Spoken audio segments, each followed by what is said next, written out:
ఇదండి.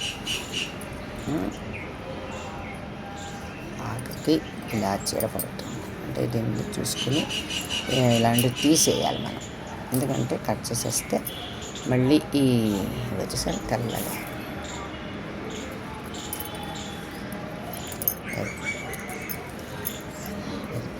చీడ ఇది తీసేయాలి. కట్ చేస్తే ఏమవుతుంటే మిగిలిన పట్టకుండా ఉంటాయి. మిర్చికి చీడ పడుతుంది. పళ్ళు చూడండి ఎంత బాగా పండింది. కాయలు వచ్చాయి, చాలానే వచ్చాయి పాపం. ఇప్పుడు ఇంకా టైం చాలా అప్పుడే సంవత్సరం అవుతుంది. చెట్టు కానీ 2 బాగానే కట్ చేయాలి.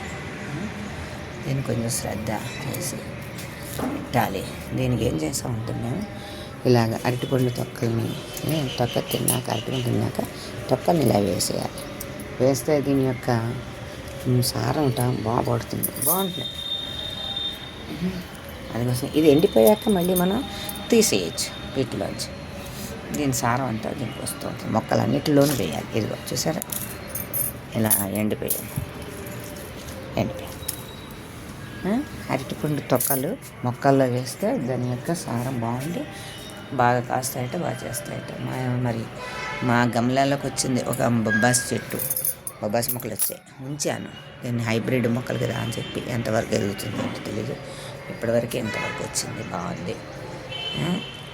చేద్దాం, ట్రై చేద్దాం. కాకర పాలు వచ్చింది. తర్వాత ఇదిగో ఇది టమాటా వేసాను. వేయడం అంటే ఏం లేదండి, పడినప్పుడు కుళ్ళిపోతుంది కదా, అది గమలాల్లో వేసి ఉంచడమే. కొన్ని రోజుల తర్వాత అవి దాని అంతటా అవే మొక్కలు వస్తాయి. అంతే, అవి కాస్తాయి. ఏదన్నా కాచినా ఎంతలా ఉన్నా మనకి గ్రీనిష్గా ఉంటుంది. హ్యాపీగాను మన బాల్కనీ చాలా అందంగా ఉంటుంది. ఇది తీసుకొచ్చాను క్యాక్టస్ మొక్క. దీనికి ఎన్ని వచ్చాయి, దీని బ్రాంచ్ల కింద అలా వేసాను. అందులో కూడా ఉంది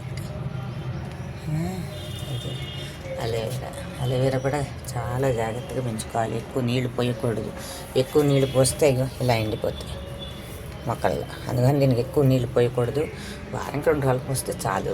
ఎందుకంటే అది వాటర్ కంటెంట్లో ఉంటుంది కాబట్టి వాటికి. Thank you watching for this video. Subscribe చేయండి, లైక్ కొట్టండి, కామెంట్ పెట్టండి.